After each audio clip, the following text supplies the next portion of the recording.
If you are flying an interstellar vessel, transporting cargo and people between the stars, if you are using any products meant for interstellar usage, like EVA suits, travel guidance program, point defense guns, and long-lasting space rations, you most likely will see the logo of a star on the ships or products, a North Star. Among the three iconic core pro states, Interplanetary Shipping Northstar was the oldest, existing since the development of near-light drive and stasis protocols that make interstellar commerce a reality. However, it wasn't always called Interplanetary Shipping Northstar.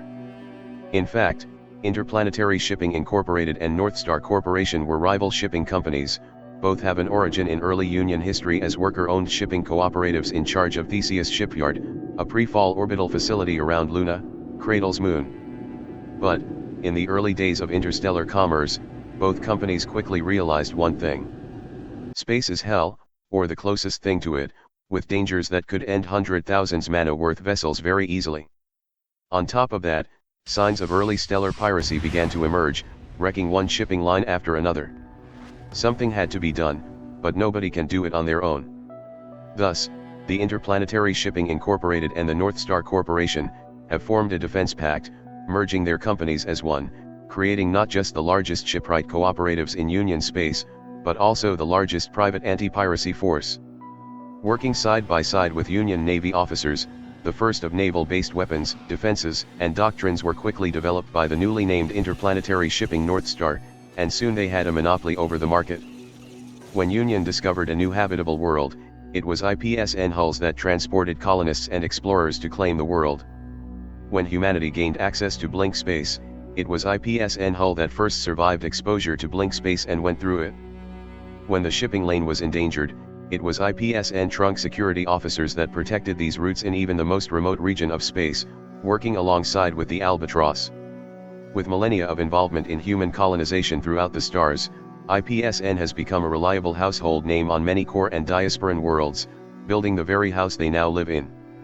In many blink stations, uplift stations, and spaceports, one would be hard-pressed to not encounter an IPS-N employee, officers, and personnel on them. The corporate headquarters of IPS-N is on Carina, a planet within the Argo-Nava system that's 90% covered in water. Carina is a planet covered in vast shallow warm sea and rolling grass plains, with a rather violent temper that sometimes resulted in years-long monsoon seasons, perfect for a part stellar, part maritime core pro state. In the orbit of the world is the vast shipyard owned by IPS-N, manufacturing civilian and military vessels commonly known in Union space, with a population that far outnumber those living on the surface. Before the discovery of blink space, the historic headquarters of IPS-N was on Luna, which has now been converted to a museum of interstellar travel history. Outside of Argo-Navis, IPS-N maintains many field offices and cosmopolitan lounges on blink stations, serving both merchants and cosmopolitan alike to help them reorient back to standard timeline and provide updates on recent news and travel reports. Probably in a very summarized form for those that has gone for a long while. These field offices owned by IPS-N are also often the first contact point for aspiring engineers, mechanics, navigators, and pilots, to join the company, as IPS-N pay very well for those that are capable, or for people to crew or rent berth on outbound interstellar ships. It's why the field offices are conveniently placed on blink stations after all. In terms of goods, IPS-N was the least diversified among the three largest core pro states. Their entire catalogs consist of products geared towards interstellar travel, from fleet tier to personal scale, from ships, chassis, to even just a gun. And hell, for all we know, IPS-N probably has a developing department for ship girls. What's with having such an corporate obsession with ships that it borderline on fad as a brand boosted by literal millennia worth of goodwill and PR, IPS-N products don't carry weight just on that alone.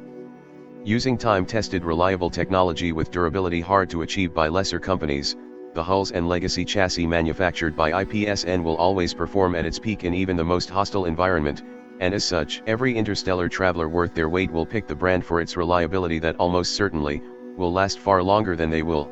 But make no mistake, in the end, IPS-N is still a core pro state, ruled not just by its board members, but by the very principle of a corporation, capitalism.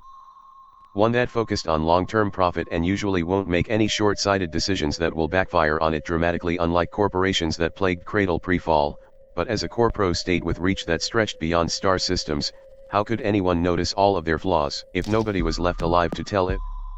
There are rumors about pirates with suspiciously well-maintained gears, but they could have looted it from fallen IPS-N transport vessels. And while Trunk Security was formed as an anti-piracy force, their loyalties lied with company first and everything else second. You can trust the brutal efficiency and sheer reliability of goods produced by Interplanetary Shipping Northstar. You could even bet your life on the brand, but trusting the company? Don't.